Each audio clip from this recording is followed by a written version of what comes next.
Conservationist, zookeeper, wildlife photographer, superstar, Australian royalty, Robert Irwin! Robert Irwin. Robert Irwin. Son of the legendary crocodile hunter, the late Steve Irwin, who broke the internet.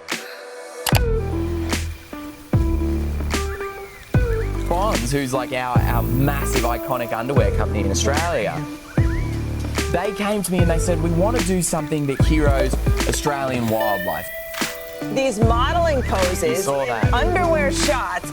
Carrying on an important legacy, protecting our animals. Timey kangaroo down sport. I just saw somebody on here say that Steve Irwin can handle a crocodile, but Rob Irwin can handle a cougar.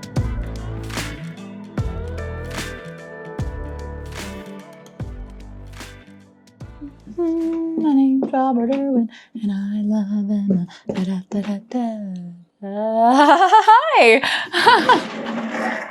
I didn't see you there. My name's Emma. How's it going? And welcome to... Wow.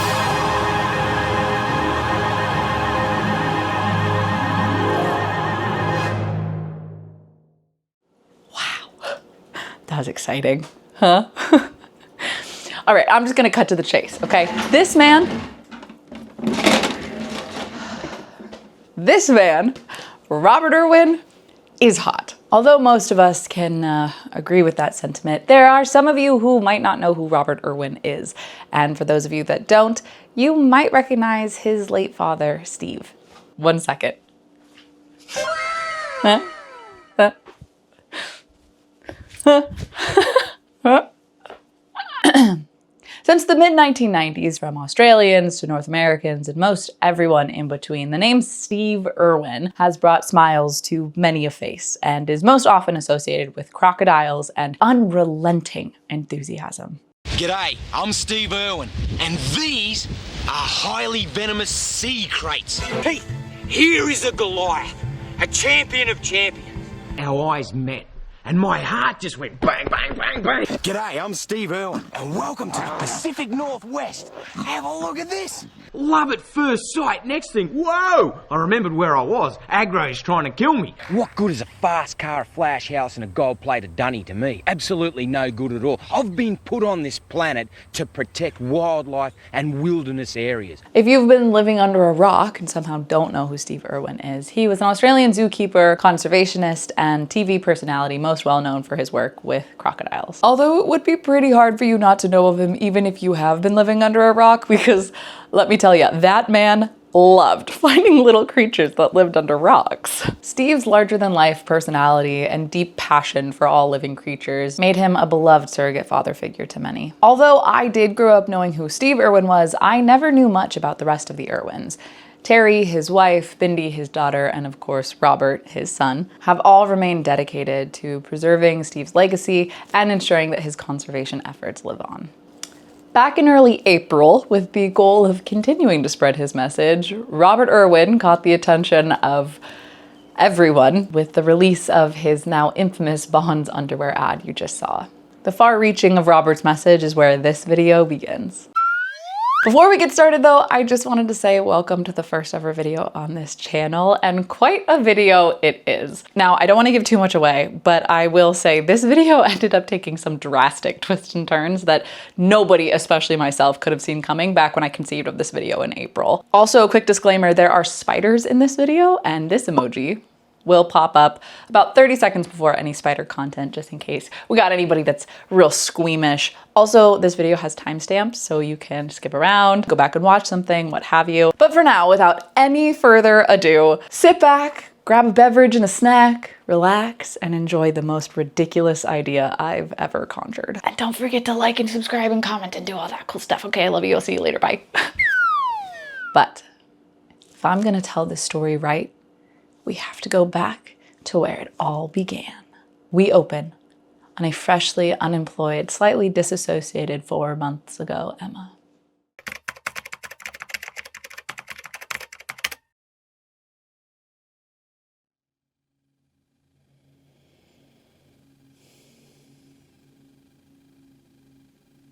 Oh, hi.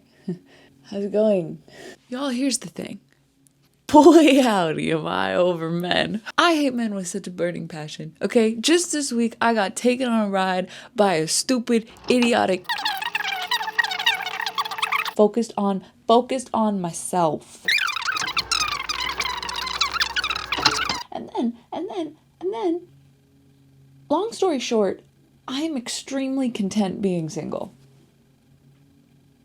Well, I was. I was until I saw that Robert Irwin underwear ad.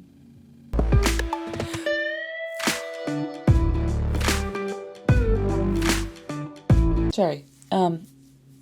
Yes, right. While deep in the throes of my hatred for this month's man of the month, I remembered that Robert Irwin is fine as hell.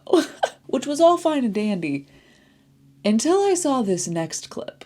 I am single. Bindi and Chandler, when they met, it was just like meant to be. When my mum and dad met, it was this crazy, serendipitous, amazing moment. On both instances, there were American tourists that were coming over and visiting the zoo. I'm waiting for that American tourist to come into the zoo and for the stars to align. Like many of us, especially according to the comments, I mean, the entire friggin' Empire State Building agrees. So I decided that I would fly to Australia and fall in love with Robert Irwin.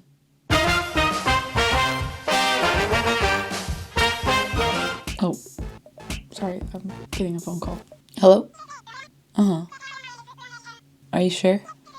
Or did you see the pictures on Instagram? Well, I know that it's really yeah, no, I did just get fired. Yeah. Okay. No, I haven't paid my taxes yet. I don't think that that's any of your business. I don't know where that language is coming from, but I don't... Okay, you know what? You're right. I apologize. I'm kind of busy right now. Okay, I'll talk to you later. Bye. Okay, so maybe I can't afford to go to Australia to meet Robert Irwin. I probably should not go on any kind of quest to fall in love with Robert Irwin.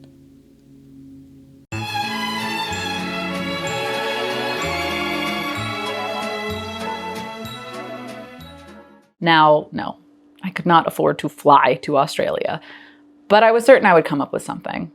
I had to, having lost my job along with most of my marbles, and with suddenly far too much time on my hands. I went for a walk. Out in nature with the sun shining on me, breathing in the fresh air, my head was feeling clearer already, and I was more confident than ever that I would figure out a way to win Robert's heart and make the greatest YouTube video of all time. I don't think anyone's gonna find it funny. What if nobody even likes it? What if everybody hates it? Everybody's gonna hate it. Nobody knows who I am, nobody knows what I'm doing. If I could just stop now, nobody would ever see. Hey, what's up, internet? Guess what, guys? I lost my job 8 days ago. Kind of maybe I'm going through a mental breakdown, but you know what I've decided to do? Double down my efforts and start social media. Living the dream. Welcome. We're in the woods right now. We should lower this down a little bit. Oh, it fell right in the poison oak. I don't remember what I was saying. Oh yeah, I have a really wild idea for a video right now and I have no idea how to execute it, and I'm quite scared because I'm also spending money on it, which is not a great plan because I don't have any.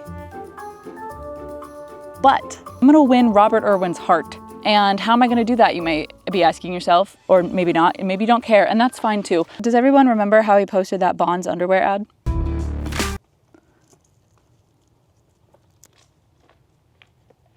And then he decided to torture everyone further by releasing a video in which he says he's super open and ready for love. So he's just waiting for his American tourist to come visit the zoo and fall in love. I would honestly be so impressed if that was just a marketing ploy. There are people who have bought tickets to go do that. But you know what? I'm not one of them. He's not getting me that easy. So what did I do instead of buying a plane ticket to fly to Australia? Well, he posted one more video. G'day, America. Robert here. In this one, Now that I've got your attention, he announced the fact that the Robert Irwin Gala it's called the Steve Irwin Gala. is in Vegas this year. I'm dropping into Las Vegas on the 10th of May for our annual charity gala supporting our non-profit wildlife warriors. Tickets are on sale now, and I'll see you there. So I bought a ticket, Yes, I am in the middle of a mental breakdown. Please don't ask me about it again. So basically, I made the decision that I'm gonna go to Vegas, attend that gala, and win Robert Irwin's heart. And it's a bad idea. There's a lot of things I gotta do in order to prepare. I have to hold a spider. I have to learn everything there is to learn about Robert Irwin, and I have to get my friends to teach me about etiquette. Don't ask me why. Okay, these are the things that I've decided I need to do.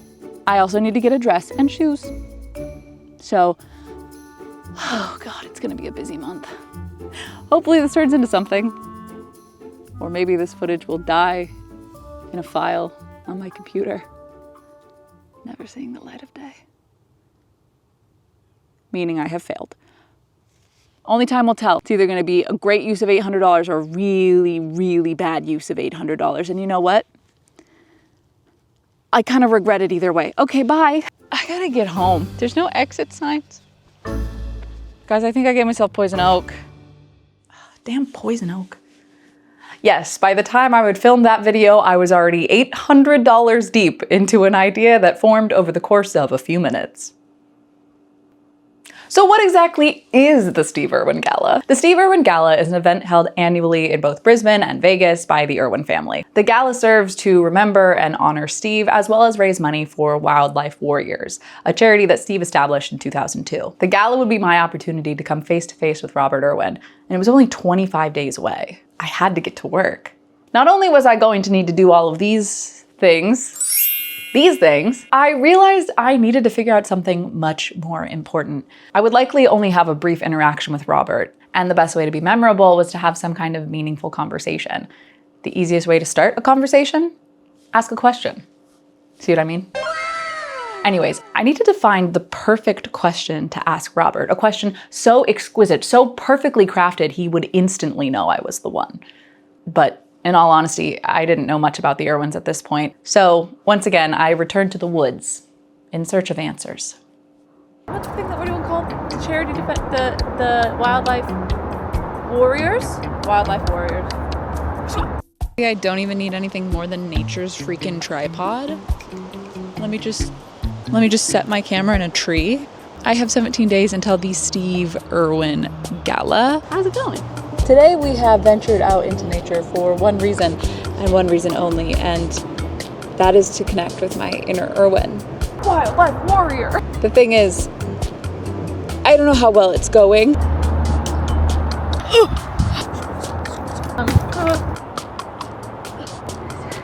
It's deeper than it looks.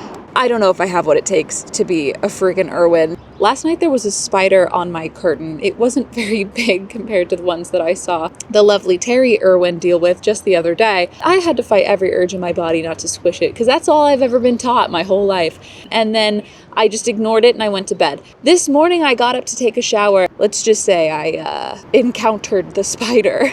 I had a wildlife encounter right in my very own bathroom, and that was a bug that just fell on my head. I've been out here wandering around just trying to be one with nature, and I realized becoming as cool as an Irwin is not going to be as simple as I thought. I have to learn a lot more about the Irwins and what it would take for me to be one. The time had come, and first up,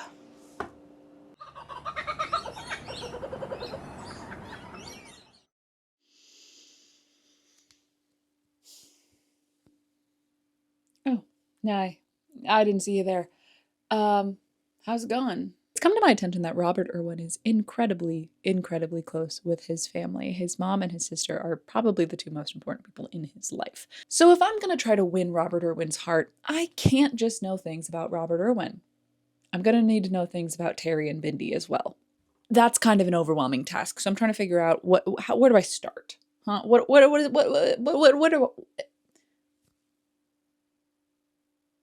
So I'm trying to figure out where to start. And I thought, what better place to start than to go through all of their IMDb pages? I'm gonna watch everything that the Irwins have ever done. And it's a weird list of things. They've done a lot of very odd, interesting, very intriguing things. I've identified at least 21 pieces of media that the Irwins have been a part of that I would like to have a better understanding of. This includes TV shows, movies, books, podcasts, and of course, the miscellaneous category, which involves things like their lodge, the Crocodile Hunter Lodge that they have, something called a wombat wagon. They also did a commercial with Paris Hilton that I had never heard of until I started making this video. Okay, Paris, take it off. OMG, so cute. No snake will ever get in here. Oh.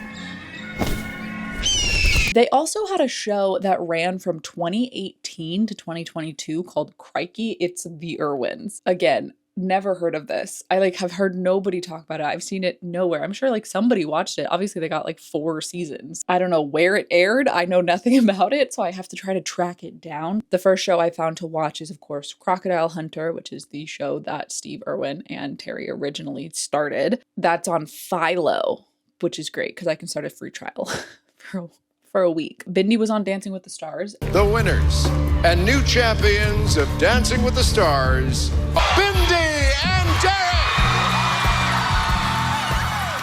What's crazy is Robert has just announced as of 2 days ago that he will be in the newest season of Dancing with the Stars. Oh yeah, Robert's gonna be on Dancing with the Stars, so you know what that means. They ask you how you are, you just have to say that you're fine when you're not really fine, but you just can't get into it because they would never understand. Also, Bindi was in a couple of movies. Bindi has been Bindying. She was in the 3rd Free Willy movie that they made or something. Oh, there's this whole season of things called Bindi Kid Fitness. And there was one episode of it called Bindi Kid Fitness with Steve Irwin and the Croc Men. So I'm really hoping I can find that, because what the fuck is that? Hey, we're gonna save the world without wearing tights. We're the Young Kid Crusaders. C-R-O-C-M-E-N. We're the C-R-O-C-M-E-N. Croc Men. Flapjack sandwich. They were also on an episode of The Wiggles in the first season of The Wiggles, and I kind of forgot that The Wiggles are Australian. Crocodile Hunter, Steve Irwin. Crocky, it's a croc. I'll save it if I can. Khaki shorts. We've had a great time on a real Australian safari. Thanks a lot, Wiggles. There's a lot to go off of here. I'm going to learn a lot about this family, and hopefully this will guide me to having any understanding of how I will go about winning Robert Irwin's heart.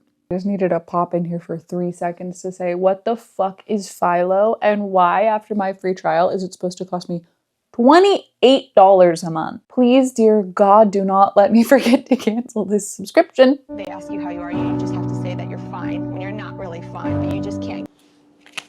I was going to do a whole section here where I react to Irwin content, but there's just so much gold that it truly needs and deserves its own video, so stay tuned for that. But the cliff notes are, after Steve's tragic passing in 2004, the family would continue his legacy by running the Australia Zoo, starring in Crikey, It's the Irwins, which follows the day-to-day goings-on within the zoo, by writing books, doing interviews, making appearances, and, of course,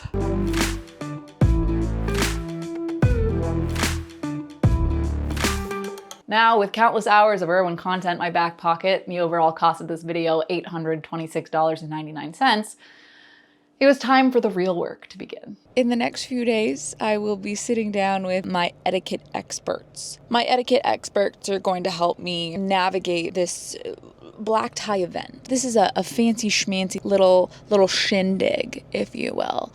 And it's a fancy schmancy little shindig that I'm gonna need to not look like a fool at. I'm not just there to look at cool animals and have a great time.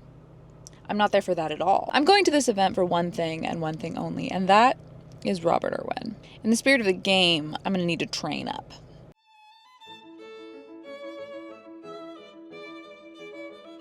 I'm a big dog. I do big dog shit. I'm a big dog, and I do big dog shit. In that big body whip like it's Paw Patrol, bitch, who let the dogs outside? This is my favorite shirt. I don't know where we're gonna put all the things. What's up, everyone? You'll find out. What's up, guys? Welcome back to the channel. Should I button my sleeve?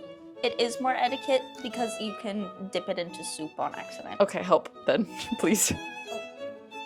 Oh, sorry. Ow. Oh, I'm just I don't know how to button on the left. I can't. Hi. As we know, I'm now going on an adventure to try to win Robert Irwin's heart. So we're gonna be going to the Robert Irwin Gala. This is a very fancy black tie event. I've never been to an event so fancy. I know nothing about etiquette. So I've gathered my most etiquetted friends here. The classiest people I know. Okay, ladies, sit your booties. Ow. Don't do that. That's not etiquette. Etiquette? Give me my chicken. You know I felt waking up this morning. Ew. Ew. We're gonna have to hope I that went to hits sleep me. so early. Look out. I think Moto likes you. That's not etiquette. Oh my god. Everything that I do. Knife also.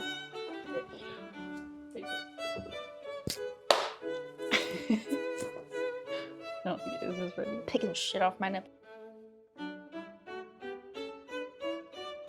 They're gonna teach me etiquette today. I sent y'all videos. Did you ever watch the videos I sent? I looked up etiquette on TikTok.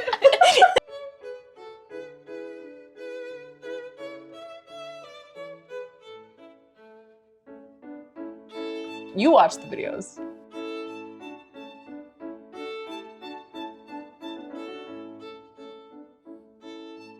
First things first, ladies. Set your place. Me? Mm-hmm. Important tip, grab all the utensils by the top. That one's pretty. Little fork, that's it. I don't think that's right. Cece, you're missing a knife. Why am I... I know you're never supposed to shovel peas onto your fork. You're supposed to stab it with the tines like this. Yes. You're both wrong. Damn it. How you set it up. Your forks all go onto the left side with your smaller fork, which is your salad fork, on the outside. Dinner fork closest to your bowl. Your knives all go on the left. With your forks? No, I mean the right. I don't know my rights and lefts. Your spoon goes furthest away from the bowl. This is like a fucking puzzle. Your salad knife, which is your smallest knife, goes in between your dinner knife and your spoon because you eat soup first. So your soup is most readily available, followed by the salad, which is your outsides, and you finish with your dinner. There's also typically a bread plate in this corner, and this is where your glasses are. And your bread plate will typically come with a butter knife. That's a lot of It's a lot of shit on the table. BRB. Do you want it warm? Why? No, because it's soup. Show me how you'd eat soup. Go. There's a hair in mine. Wrong. Both of you are wrong. What about it? No. How we eat our soup. You don't scoop towards yourself. Uh-oh, splash zone. Don't burp at the table. You always scoop your soup away from yourself, and then you scrape the bottom bit on the edge of your, yes, Emma, good. I'm learning. You always bring the spoon to you. Never bring yourself to the spoon. That is not etiquette. You should have your cloth napkin in your lap. I did know that. You fold it, and you put it in your lap. I'm so scared that he's gonna knock into the camera. You left your spoon in your bowl. That's a question I have. So if you're having, I'm asking you a question. Are we just on soup still? We're still on soup. But you don't want to leave your spoon in there. You will leave your spoon in there because you don't want to rest it on the tablecloth. You don't want your cutlery to be staining the tablecloth. What about how you slurp it from the spoon? You don't slurp. No, you tip it into your mouth. Oh. Great job. Your question. Don't. What if you have to burp? You excuse yourself from the table and go powder your nose and you let it rip in the bathroom. Really? What if you can't make it? You can stifle your burp in your cloth napkin.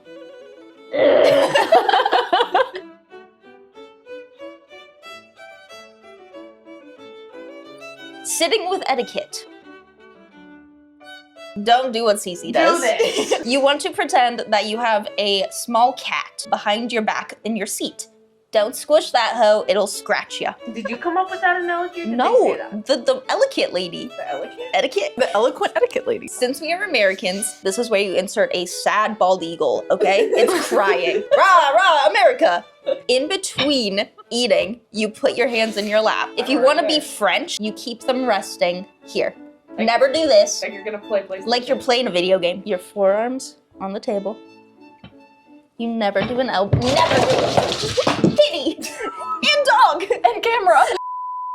If you have a handbag with you, you can either place it on a hook that you request from your server to hang off the end of the table. Place it on a hook for them. They have bag hooks. You can place it on an empty chair, or you can request from your server a bag stool. Never place your bag on the ground. Or on your chair. Unless it's like a small one, you can place it behind you. If you're in a very fancy place, I'm sure they have bag insurance.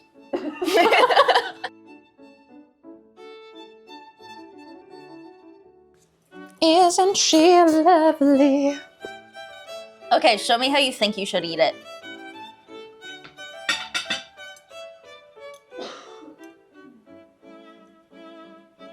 Don't make eye contact like that. A note for Siandra. I did good though, huh? You did well. Yeah, smaller bite. Hey, Carl, borrow you. Okay, good bite size, Emma. Very nice. You did it the American way, where you changed your utensil. You also place utensils, once you're not using them, you place them correct. Typically at a 10 o'clock angle, when they are in pause.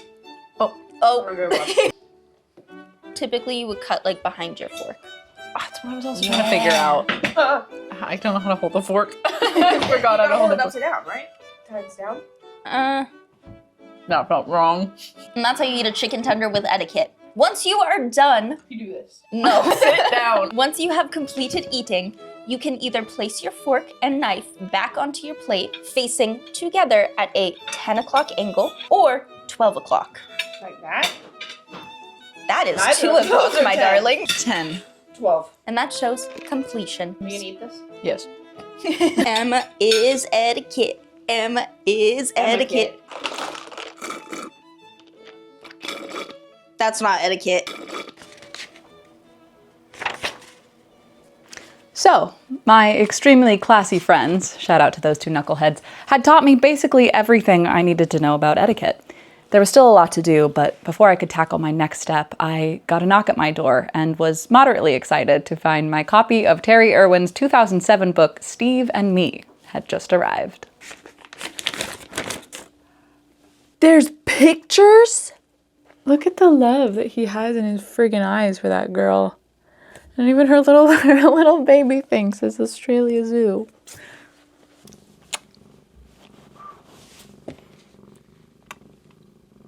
I am never gonna finish this damn list, am I? So there I was, on my way to completing our to-do list, when, while listening to a podcast with Robert, the hosts began talking about last year's gala. And the musician was like, okay, everyone, like, let's get up and dance. And Yeah. no one got up and danced. And you literally got up and you were like, Yeah. okay, well, I'm just going to get up and dance. Yeah.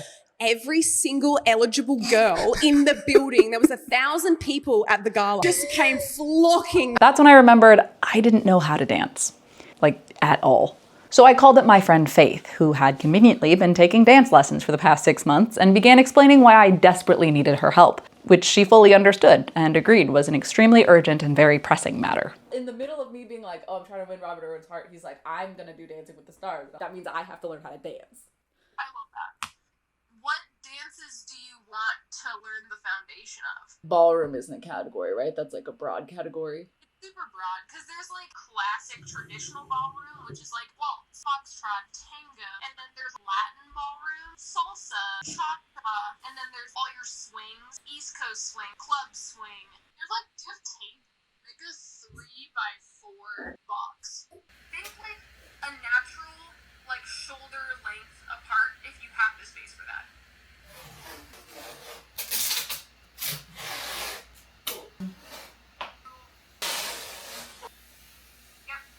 There's a box.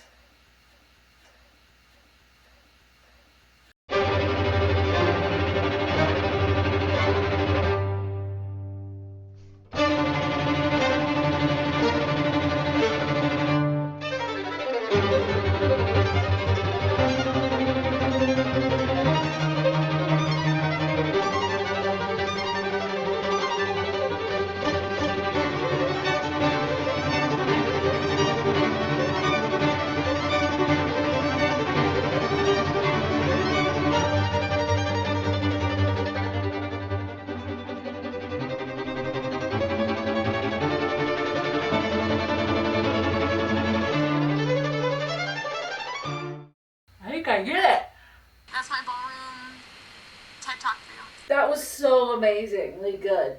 Little master class. No, literally. My mom said that I should just walk up and just ask him to dance. You know, I'm gonna try to ask him to dance, but I don't know if I'm gonna do. But if I was to try to do that, I would need to know how to dance. And now you know a little bit how to dance. I know a little bit. I'm gonna have to practice a lot over the next week.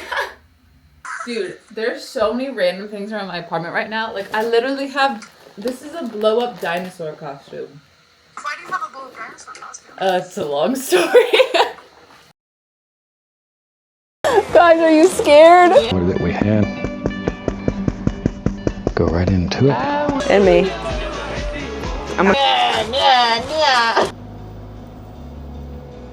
We hit 1 million likes. Did you notice my hair? So long. It's also cut. I cut it. And it's also incredibly uneven because I did it at the end of my 18-hour live. After 21 days of crafting myself into the woman that Robert Irwin was sure to love, with 4 days remaining between myself and the gala and with only 1 day left before I boarded my flight, I sat on my living room floor and marveled at all of the work I had done so flawlessly up to this point, speaking enthusiastically of the exciting developments soon to come. I didn't learn half as much as I wanted to learn about the Irwins. I know more than I did. I mostly know that Steve Irwin was only 9 years old when he jumped on top of his first crocodile and wrestled it. I don't know how to dance. Faith did an amazing job teaching me, but I don't know how to dance, guys. I don't know if the dress is gonna get there, guys. Is the dress gonna get there? I don't know. Ah, yes, the dress. An item on this list I've been neglecting to mention. I don't want to drag this out longer than it needs to be, but let me get you up to speed on the whole dress situation because it turned into a whole damn saga. You see, the only thing I knew about a gala was that I needed a beautiful dress. So I went out into the world, I searched high and low, I tried on oodles and oodles of dresses, and after finding a few backup options, one of which you saw in the Milli Live, I still was searching for the dress. Having been inspired by a very particular color palette, I went online and I actually found it. I found the perfect dress. She was beautiful and not cheap, and would also not arrive at my house before I left for the gala, but I decided to risk it and ordered it anyways, not even knowing if it would fit properly. However, like I said, the dress would not arrive before I left, leaving me with only one option. I routed the dress to the place that I would be staying in Vegas. Its estimated date of arrival, May 10th, the day of the gala. I've been checking the friggin' dress. I've been checking the dress, the email, like the dress, I've been going to the website from which I ordered the dress and checking it literally every single day to see the process of the dress making. I'm stressed. My hair looks really bad. My hair looks like really bad. I really have to go get a haircut tomorrow or I'm fucked. If I don't get a haircut tomorrow, I have to cut my hair myself. And nobody wants that again. I don't even know what I'm going to say to Robert Irwin. What am I going to say to Robert Irwin? There's a lot to do, and if we're quickly approaching 2 a.m., I believe. With only a few things left on our to-do list, I got up early the next morning, found a salon to fix my absolutely butchered hair, and before I knew it, I was at the airport awaiting my departure.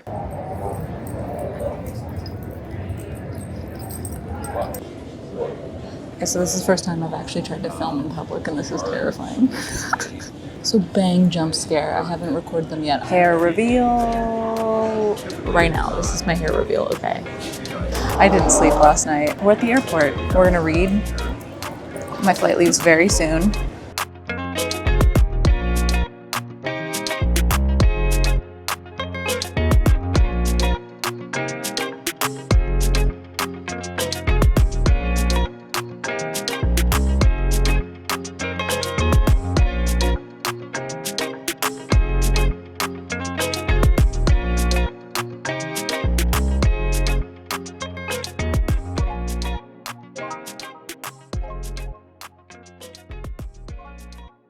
So after a quick 2-hour and 15-minute flight and a very shaken, not stirred landing, I arrived in the dazzling city of Burbank, California, where I would meet up with my friend Sasha, wearing the exact same color of blue shirt, weird, beginning a 5-hour-long drive to the most overstimulating city in the world.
Oh, hey, didn't see you there. How's it going?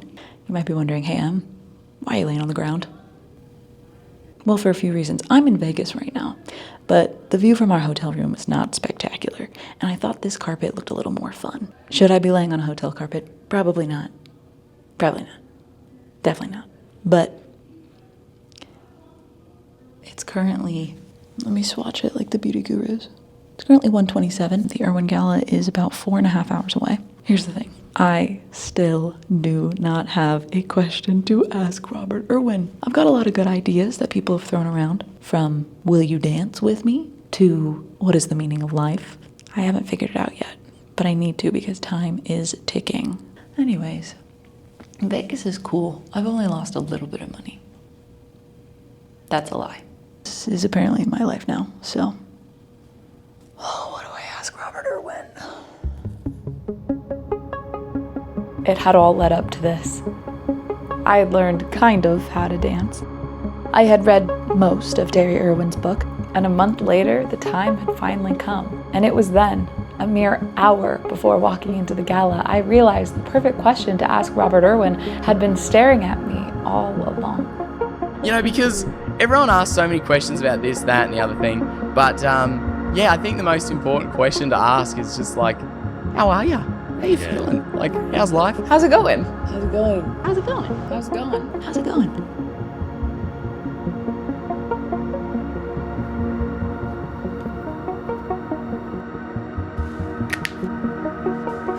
I had done it. Well, most of it anyways. The dress would not arrive on the day of the gala. I went with my backup dress instead. But besides that, I had figured out almost every piece of the puzzle and was ready to win Robert Irwin's heart. There was only one thing left to do.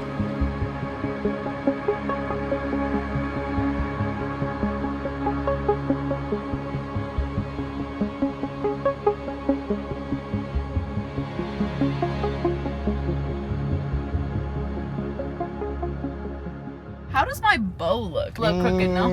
No, it's pretty straight. It's really straight, actually. They ask you how you are, you just have to say that you're fine when you're not really fine. I kind of got lost on my way to the gala because the email did not specify where in the Bellagio the event was being held, and ended up wandering around for like a good 10 minutes. Once I finally make my way into the actual ballroom where the gala is being held, I walk in and there's just a sea of people. With 44 tables accommodating 10 people apiece, and with all of the staff, there was at least 500 people in the room. I was utterly lost. It was at that very moment that a khaki-clad employee crossed my path. We're gonna call them TT. I said, excuse me, and they said, hi, how can I help you? And I said, I have no idea what I'm doing. And they said, are you trying to find your table? And I said, yes. And they said, come with me.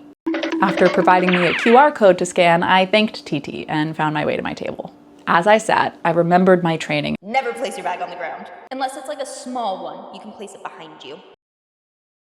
The starter, a roast beet salad, was waiting at my table when I arrived. I began eating while trying to remember everything my etiquette experts had taught me. Cut behind your fork. Cloth napkin. Small cat. Don't squish that hoe, it'll scratch you. After a performance by the Boon de Lung, I have no idea if I pronounced that right. Bunjalung. The lights dimmed further, which I didn't think was possible, and Steve Irwin's face appeared on a projector. When my children can take the football that I call wildlife conservation and run it up, I will gladly step aside. Then and only then will I know that I have achieved my ultimate goal, to be able to stand aside and let them run up my mission. The host for the evening, Rove McManus, yes, that is his real name, came on stage. Making headlines around the world, the new face of Bond's underwear. By the way, another quick aside, if you ever are in Australia as an American, that's not how we catch snakes and spiders. Some of you are probably thinking, wait, there were animals in those photos? And after a short while, Robert Irwin emerged from a table in the middle of the room and walked on stage. This was it. I always thought wildlife documentaries would be how I reach an audience. I've started to realise I can push this message in so many different ways. Never, ever, in my wildest dreams did I think Penny Barnaby's would do it as well. After he returned to his table while trying to peek through a sea of shoulders and hair separating us, I was so distracted I almost didn't notice when the servers began bringing out our entrees. The swelling chatter of the room faded into a dull roar as I processed my plate. The entree, braised short rib of beef with aged balsamic and jumbo prawns. Now, I'm not a picky eater. However, if you know one thing about me, cows, for one reason or another, are my favorite animal. But there I was in a room full of animal lovers with my favorite animal in the world before me on a plate. It was at that very moment that another interview of Robert that I had deeply suppressed resurfaced in my mind. Yeah, eat the cows, whatever. I don't care. But this time, I couldn't ignore it. Right then and there, I knew Robert Irwin was not the love of my life. Despite all I had gone through, all the reading and dancing and etiquetting and money, I no longer wanted to win Robert Irwin's heart. So I left, making the choice right then and there to never speak to Robert Irwin. What? That's it, the video's over. Okay, fine, maybe that's not the whole story. Maybe I did leave, maybe I chickened out, maybe we fell in love. Maybe Robert Irwin started trying to meet me. Okay, fine. Here's what really happened. After Robert's speech, they began the first round of auctions.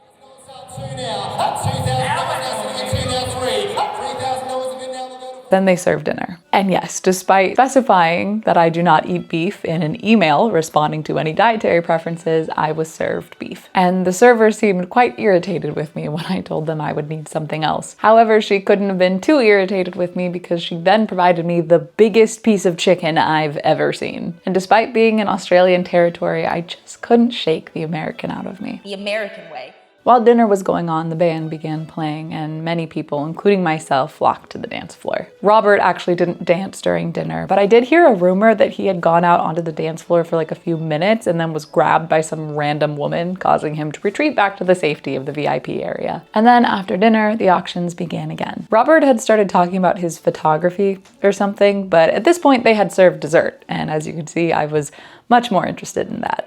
Dark chocolate. That's crazy. I was gonna take it home. Oh well. He's like, I ate it.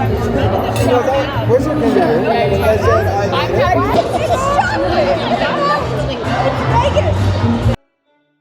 The night was coming to an end, and Robert gave his final goodbye speech, after which he was whisked behind a curtain and was out of sight. The closest I had gotten to Robert was during dinner when I was wandering around and filming. I couldn't get the courage to ask him how he was. So I returned to my table and enjoyed my dinner, having completely chickened out.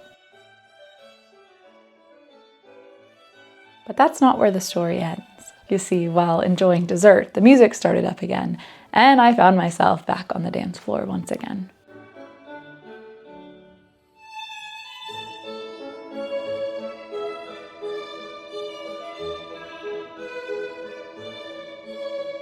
After quite a bit of dancing, I looked to the corner of the dance floor, and who do I see but TT? Remember TT? The khaki-clad employee? Well, they were now inching around the dance floor holding out an ID, asking if anybody knew who it belonged to. Now, I haven't told you this yet because I truly didn't think it would be relevant to the story, but I had brought along 2 gifts for the Irwins, one of which was a jar of jam I bought at the airport, and the other was a pair of koala friendship necklaces I happened to stumble across in a Claire's somewhere between Burbank and Vegas. In my opinion, perfect gifts for the Irwins. But with no way to get the gifts to them, I assumed I would be returning home, gifts and all, until I spotted TT. I went over to TT, prepared to ask for a favor, when I noticed the ID in their hand looked familiar. It belonged to someone at my very table. So I leaned close to TT and over the music said, "I think I know whose ID that is," followed by, "I have a question for you," and motioned towards my table. No one was present at table 28 when we got far enough from the dance floor for TT to hear me more clearly. I pointed to the seat of the person I believed the ID belonged to and took a deep breath before asking, "You can totally say no, but I brought a few gifts for Robert and Bindi and Terry, and I was wondering if there's any way you could try and get them to them." TT looked at me, smiled, and nodded.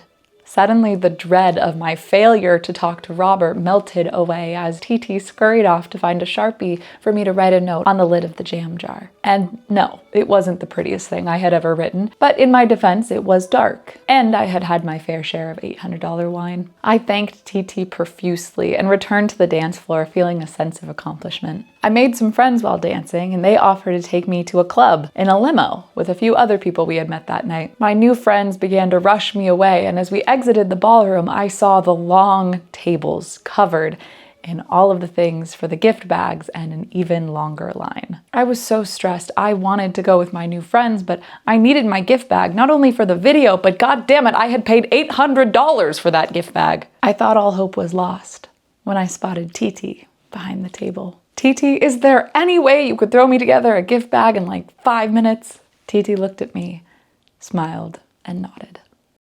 And I got it. And that was that. The next morning, Sasha, being an avid climber, insisted that we visit Red Rocks Canyon, a national conservation area, before leaving Vegas. Not being one to pass up some good red rocks, we toured the park before embarking once more on our 5-hour drive with Timbuktu, the kangaroo, in tow, back to Burbank, where I would board my flight home to Oregon. And that was my experience at the Steve Irwin Gala in Las Vegas. I wish this story had a more grand ending, but sometimes that's just the way the cookie crumbles. So we won't ever know for certain if Robert received my gifts. Or would we? After getting back home to Oregon, I began working on this video day in and day out, only taking a quick break to go out to the Oregon coast to visit family. At one point during the trip, I would stop by the Newport Bayfront to go see the sea lions. And while I was there, I remember thinking how years earlier, Robert Irwin had made a TikTok in that very place, talking about the sea lions. And they all come up on this little dock and they're trying to find their place to rest. There's this one little tiny one just nestled between these giant sea lions.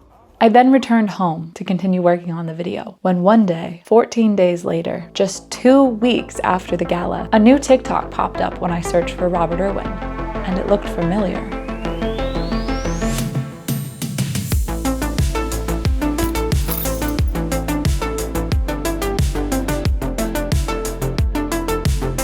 So random, but was Robert Irwin here like yesterday? It is weird. He comes in a lot.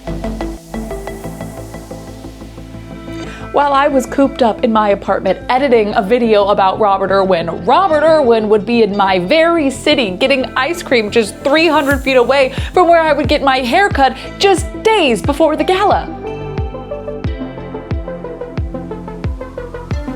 But he didn't just follow me home.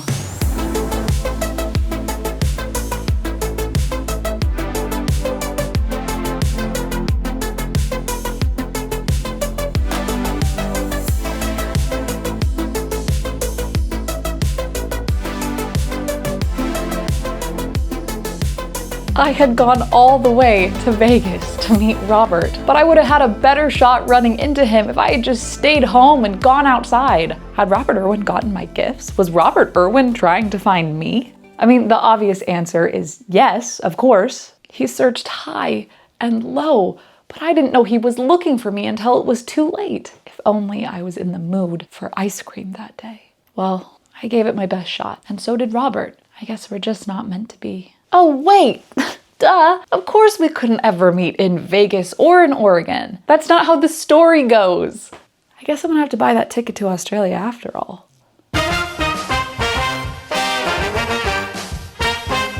So there you have it, my quest to fall in love with Robert Irwin. And look at that, I managed to finish every item on my list. Oh, wait, I forgot one, the spider thing. I had some pretty grand ideas for that part of the video. I even reached out to one of my friends who owns tarantulas to see if I could hold one, but he informed me that all of his were pretty hostile and would almost definitely flick hairs and or bite me if I tried to hold them. And although I am most likely not allergic to tarantula venom, if I was allergic, I'd apparently die pretty quick.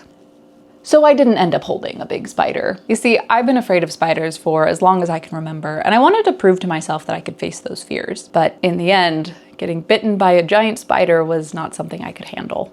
I was still afraid. But one thing I've learned from Steve Irwin, from all the Irwins really, over the course of making this video, is that the more you understand these living creatures, from snakes to spiders to crocodiles, the easier it is to handle them. In a passage from Steve and me, Terry Irwin was out with Steve in the Australian bush trying to pick up these highly venomous snakes. But the whole process was becoming ridiculous. "What am I doing wrong?" I wailed. "You were too bloody scared," Steve said. "Oh," I said. Then I reached down and picked up the snake. Understanding begets bravery, and without fear, As Terry Irwin learned, as Steve Irwin taught her, wild animals aren't so scary after all.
This is a golden orb spider.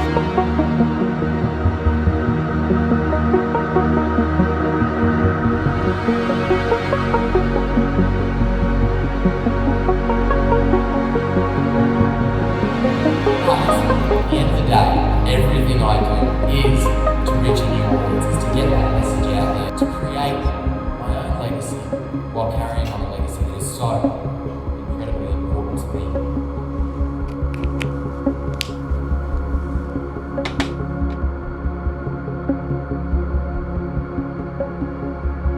You had a bit of a good time, mate. Yeah, well, that's what life's about, isn't it? That's what life's about, mate.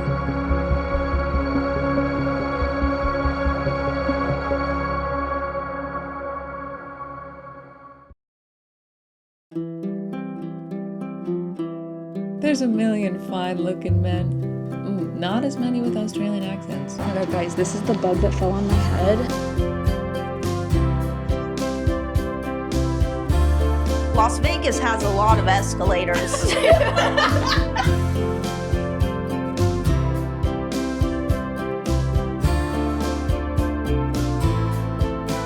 What's up, guys? We're out in nature today and we're trying to understand the Irwin family.